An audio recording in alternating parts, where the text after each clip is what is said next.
Sveiki visi, su jumis ir aš vėl Edvinas. Ir istorija kartojasi, aš vėl esu ligoniniai, man vėl lūžo koja ir vėl papuoliau į avariją.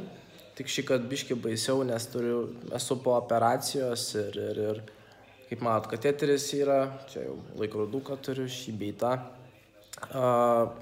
Koja aš tai kaip atrodo, sėdžiu su pampersais ir pajudėti negaliu.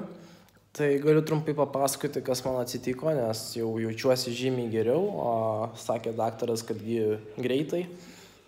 Operacija gavosi sėkmingai, dabar svarbiausia, kad neužkrešėtų mano žaizda.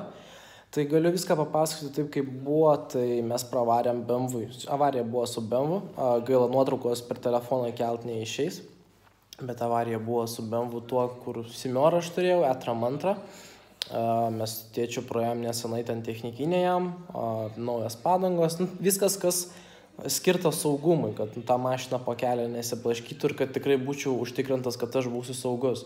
Bet aišku, ne visada turi atsakyti už save, o reikia atsakyti ir už kitus. Tai mes pravarėm jam technikinę, ten jau šviesos, viskas veikia, viskas buvo sujungtos, saugos diržai ir taip toliau. Naujos padangos, kaip ir minėjau. Ir mes sugalvojom su panelė iš Kavarsko važiuoti į Ukmergę, nes dėduko metinės buvo. Ir mes važiuojam ir sako Liucija, tipo pristabdyk biškį, nes turiu blogą nuojautą, o aš pristabdžiau iki 80, nors leistinas greitis 90 ir matau, kaip pareina Audinė, mėtasi visą pakelę ir trenkėsi man į priekį, grinai buvo smūgis kaktomuša.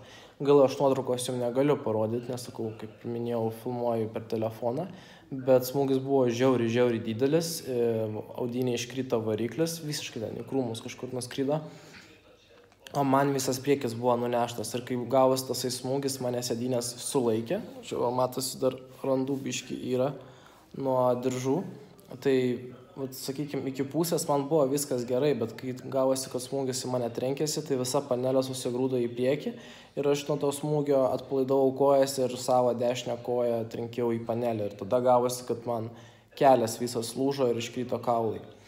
Tai va, tai dabar iškart, tai ką jums toliau pradėti pasakoti.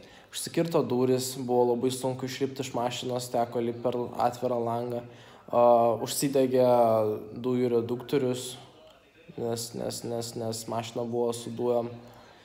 Šiaip laimingai viskas baigėsi, nes galėjo baigtis žymiai blogiau, bet kadangi mašina buvo tvarkinga, tai tikrai mane apsaugojo maksimaliai kiek galėjo. Aišku, tos kojos lūžis nieko gero.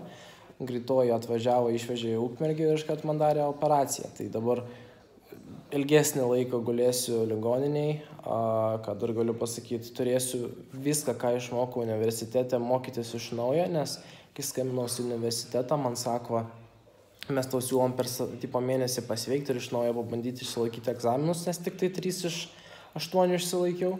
Sako, arba jums akademinės atostogas ir nuo rugsėjo 1 eisi vėl iš naujo į pamokas, kurių nebuvai.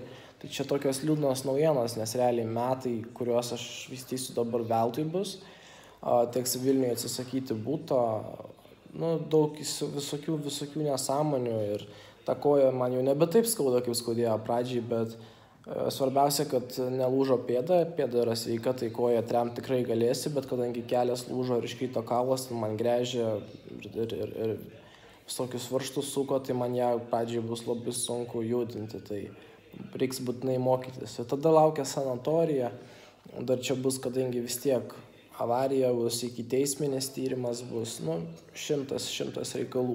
Galiu pasakyti, kad iš mašinos nieko gero neliko. Įsivaizduokit, jeigu buvo smūgis į priekį, galinis stiprintuvas subui visiškai sulūžo. Detalės išsiuntinės toliau draugas, reikės mokėti jam už tai pinigus. Nieko gero, tai buvau susiplanavęs daug video, jums pafilmuoti Q&A padaryti ar dar kažką. Tai aš manau, planai tam nesustos, gal ir nefilmuosiu, aš kaip važinėju su mašina ar su motociklu, bet tikrai stengsiuos palaikyti kontentą. Ir svarbiausia, noriu dabar pasveikti ir atsistoti ant kojų, tada darysiu viską, kad laikyčiau jūs informuotus, padaryčiau mytą dar vieną žiauriai tobulą ir laikytumėmės.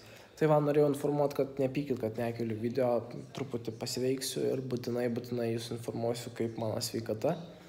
Labai norėjau, tiesiog daug kas rašo, daug kas prašo papasakoti, kaip tai viskas įvyko, tai maždaug minimaliai papasakojau dabar per šį video ir manau tikrai turėtumėt suprast, kad nieko gero. Yra straipsnis parašytas Anikšta LT ir tenais rašo, kad tipo Audi A4 vairuotojas važiavo milžinišku greičiu ir plojasi į mane. Tai va, tai ačiū, kad žiūrėjot.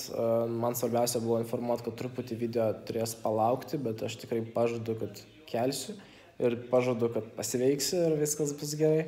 Tai jūs esate tobuli ir viso gero.